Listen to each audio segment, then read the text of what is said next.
John Smith. How's that for an original name? 3 weeks after being discharged from the hospital, I was still trying to make sense of the life I'd apparently lived.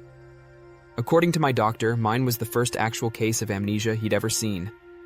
Everything I knew about myself had come from the contents of my wallet: an ID with my name, an address for a one-bedroom apartment, and a bank card.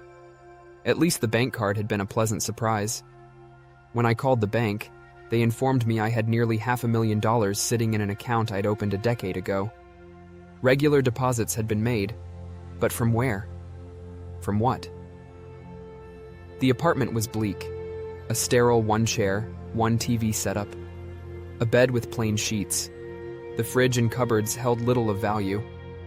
It felt less like a home and more like a temporary holding space. Days blended together as I adjusted to my strange existence. With no pressing need to work and no connections to my past, I began to fall into a routine of wandering the city and retreating to the sanctuary of my apartment. The city was vibrant yet alien to me. I walked its streets for hours, observing the people who moved with purpose, the bustling shops, and the parks filled with laughter. It was all familiar and foreign at the same time, as though I were watching the world through a filter. I found myself drawn to places that felt significant. A coffee shop with a worn leather couch near the window, a quiet library where the smell of old books brought a fleeting sense of comfort. But no matter where I went, no one seemed to recognize me, and nothing sparked a connection. Back at the apartment, the TV became my constant companion. I flipped through channels, marveling at how everything felt new.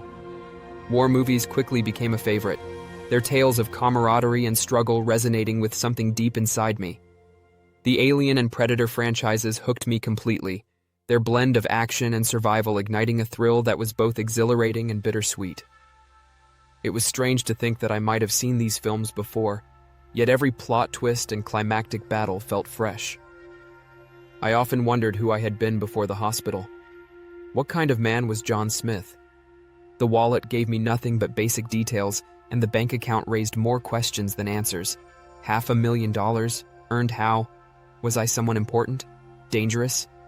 The thought kept me awake at night, staring at the ceiling, trying to force memories that wouldn't come. I even took to sketching random shapes and scenes in an old notebook I found in the apartment, hoping muscle memory might unlock something. It didn't. As the days stretched on, I began venturing further afield in the city. I walked along the riverfront, watching the boats glide by. I explored bustling markets, inhaling the scents of spices and street food. Sometimes I'd linger in small diners, half expecting a stranger to approach me and say, "John, it's you." But that moment never came. The city was beautiful, chaotic, and alive.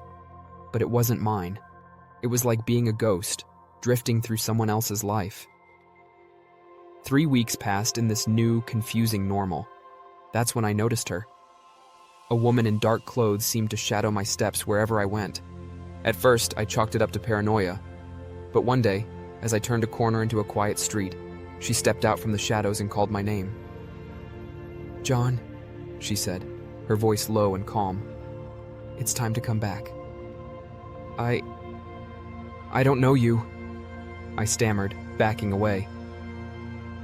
"That's understandable," she replied, her dark eyes steady. "You've been off-grid for too long, but I'm your partner, and we have work to do." Partner? Work? The words felt foreign, like they belonged to someone else's life. Before I could protest further, she gestured for me to follow. Against all logic, I did. We walked several blocks in silence before she led me to an unassuming warehouse. Inside, the air was cool and humming with an electric buzz.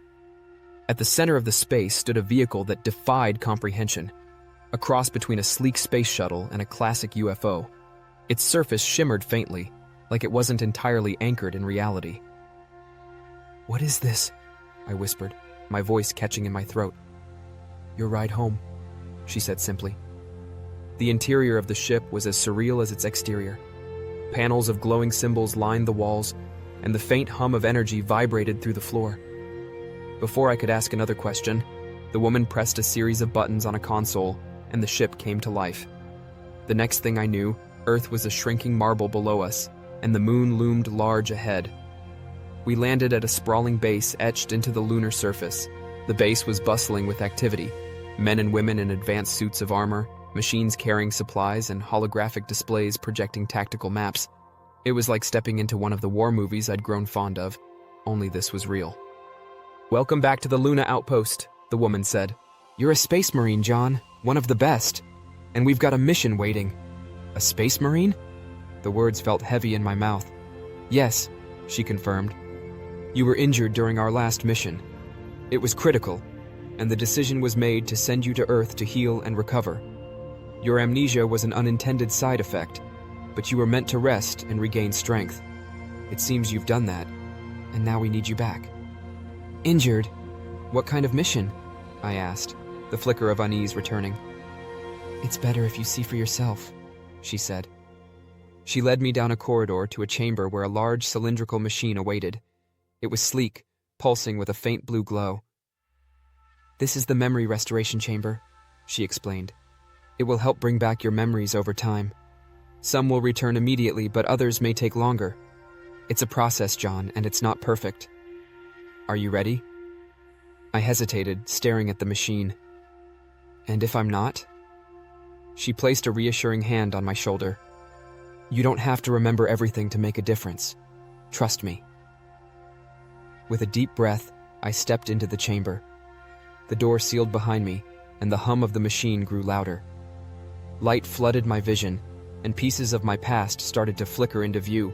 Brief flashes of battles, the camaraderie of my team, the alien landscapes we'd fought on.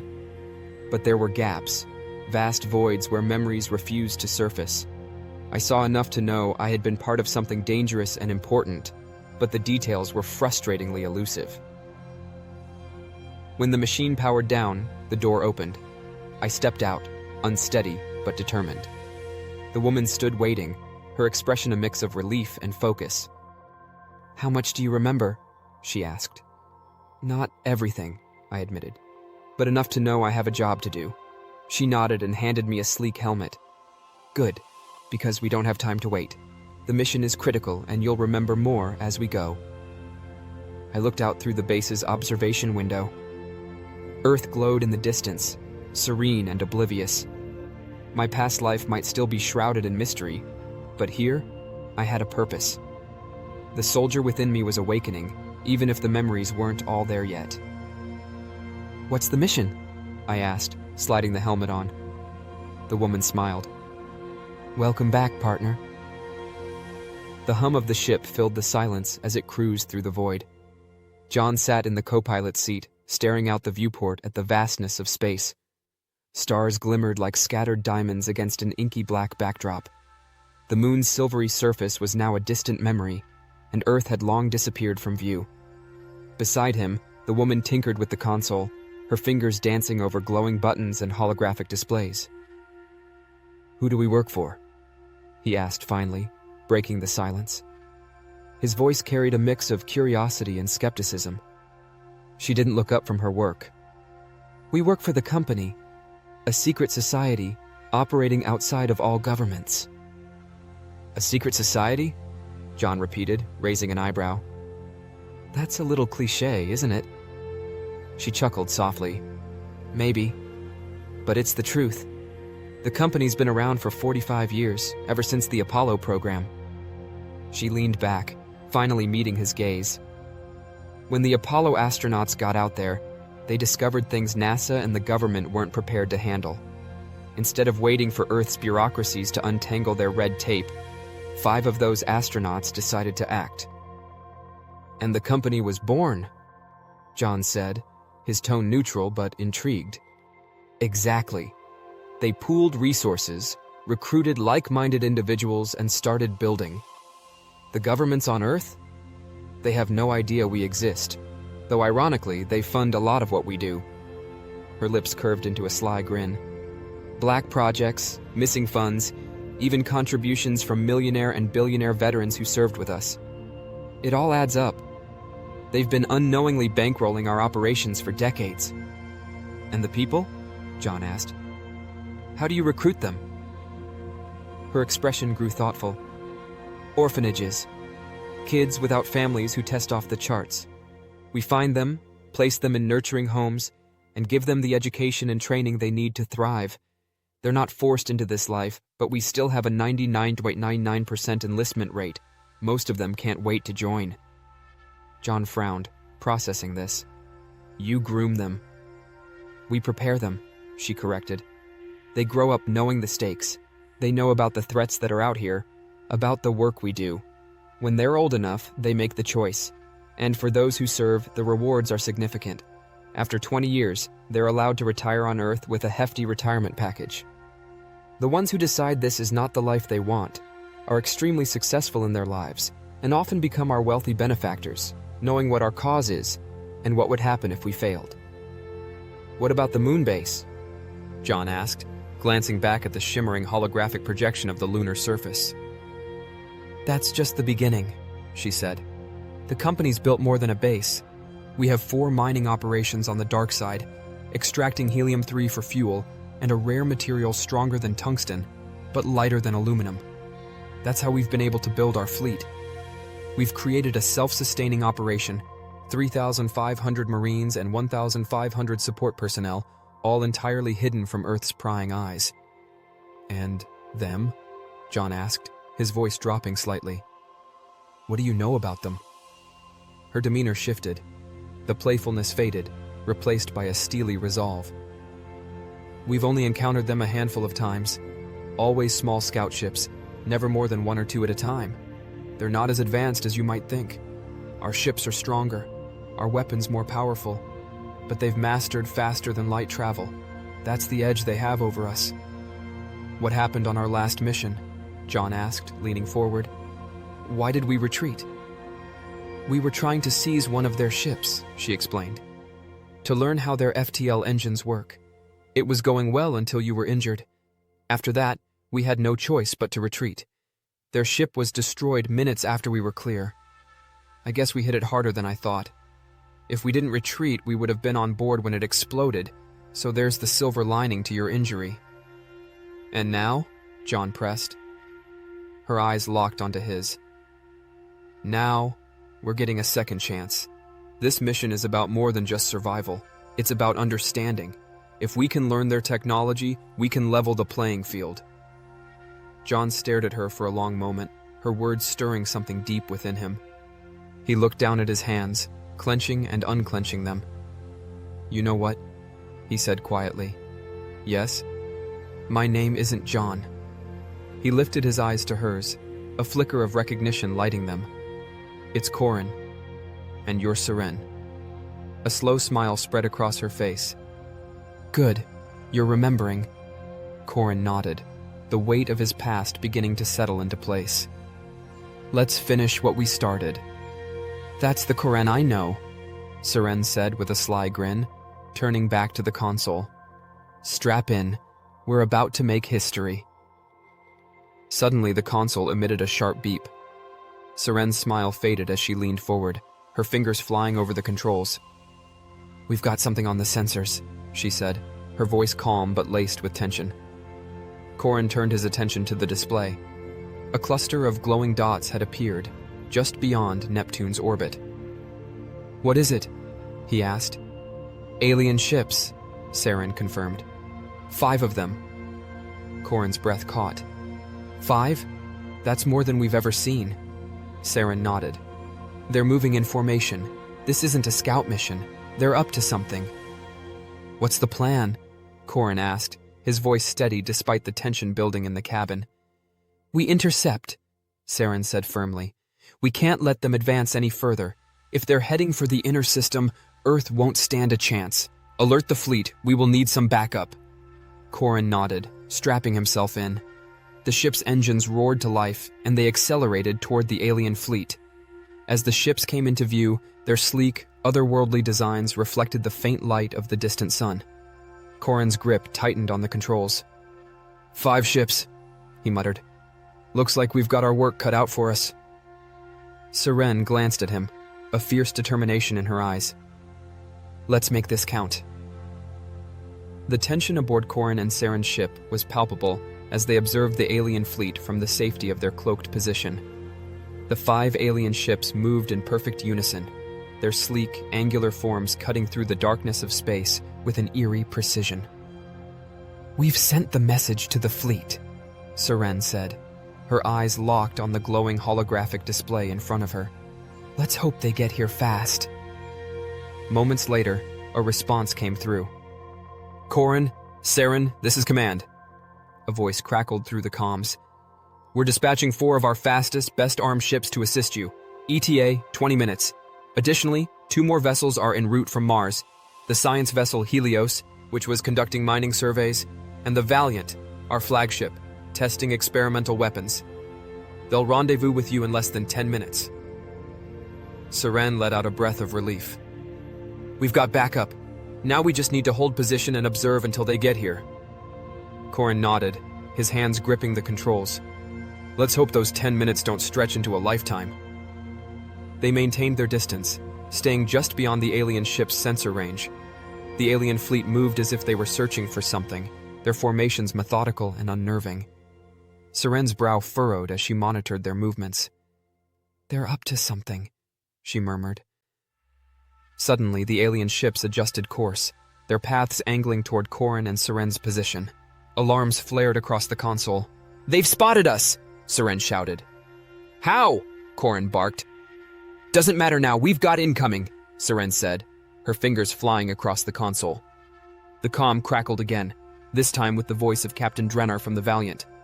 "Corin, Seren, hold tight. We're still 5 minutes out, but we're deploying 3 of our long-range missiles. Target locked on the lead ship. Brace yourselves." The first missile streaked through space, a glowing spear of destruction. It struck the lead alien vessel dead center, obliterating it in a fiery explosion. "Direct hit!" Seren exclaimed. 2 more missiles followed, their glowing trails slicing through the void. But as they closed in, the remaining alien ships vanished from the sensors. "What the hell?" Corin muttered, scanning the display. "Did they just jump?" Before Seren could respond, the alien ships reappeared, surrounding their position. "Was that an entire ship transport? What just happened?" Seren asked, her voice tinged with shock. "How did they do that?" "Questions later!" Corin snapped. "They're opening fire!" Bolts of energy streaked toward them. Corin jinked the ship hard to port, narrowly avoiding a volley of projectiles. The hull shuddered as a few shots connected, but the damage was minimal. "Returning fire," Seren said, locking onto the nearest target. A salvo of missiles erupted from their ship, slamming into one of the alien vessels. It exploded in a brilliant flash, debris scattering into the void. Just as the situation threatened to overwhelm them, the Valiant and Helios arrived. The Valiant unleashed a barrage of devastating firepower, its experimental cannons tearing through 2 more alien ships. The Helios, however, wasn't as lucky. One of the alien ships targeted it, dealing heavy damage and breaching its hull. Corin and Seren coordinated with the Valiant, focusing their fire on the remaining alien ship. Its shields flickered and failed under the relentless assault. The alien vessel was finally disabled, its systems sputtering and sparking in the cold vacuum of space. "Helios is reporting a hull breach," Seren said, scanning the reports. "We need to assist." "Let's move," Corin replied, guiding their ship alongside the stricken science vessel. Working together, they and the Valiant patched the breach, stabilizing the Helios. "What's the status of the alien ship?" Corin asked. "Still intact," Seren said. "This is our chance to board and study their FTL engines. Command will want that data." As they prepared a boarding party, a sudden alarm blared across the ship. Corin turned to the console, eyes widening in disbelief. "The alien ship! It's going critical!" Seren shouted. The disabled vessel erupted in a massive explosion, sending shockwaves rippling through the surrounding area. Corin clenched his fists, frustration evident on his face. "Damn it," he muttered. "All that, and we're back to square one." Seren sighed, slumping back into her seat. "Same thing as last time. Shortly we disable the ship, it goes critical and explodes. At least we're alive, and we've learned something. They're more resourceful than we gave them credit for." The trio of ships, battered but operational, turned back toward the moon base for repairs and debriefing. The Valiant led the way, its imposing silhouette a reminder of the power and determination of the company. The debriefing room was filled with the quiet hum of machinery as the commanders of the fleet gathered around a holographic display of the battle. Corin and Saren stood to one side, watching as Captain Drenner of the Valiant addressed the room. "Damn, that wasn't a transport or anything the analysis shows. That was FTL travel." Everyone started to murmur as Drenner raised his hands for quiet. Their ability to execute those coordinated FTL maneuvers was nothing short of extraordinary, Drenner said, gesturing to the replay. They disappeared and reappeared with precision we've never seen before. It wasn't just a single jump. This was split-second timing across multiple ships. Saren crossed her arms. It's like their entire fleet was synchronized to the same mind. If they can move like that, what else can they do? Drennar nodded grimly. That's what worries me. Their propulsion technology is advanced in ways we're only beginning to understand. Their weapons and armor haven't kept pace with their engines, but if they do... Corin cut in, his voice low and serious. If they can upgrade their weapons and armor the same way they've enhanced their engines, we better pray we're ready for what comes next. The room fell silent, the weight of his words settling over them like a shroud. The battle had been a victory, but the future loomed uncertain and fraught with danger. For now, they could only prepare and hope they'd be ready when the time came. Thanks for watching. I hope you enjoyed part 1 of this story. I am making a part 2 that should be uploaded in a few days. And if you enjoyed this, please remember to like, subscribe, or leave a comment.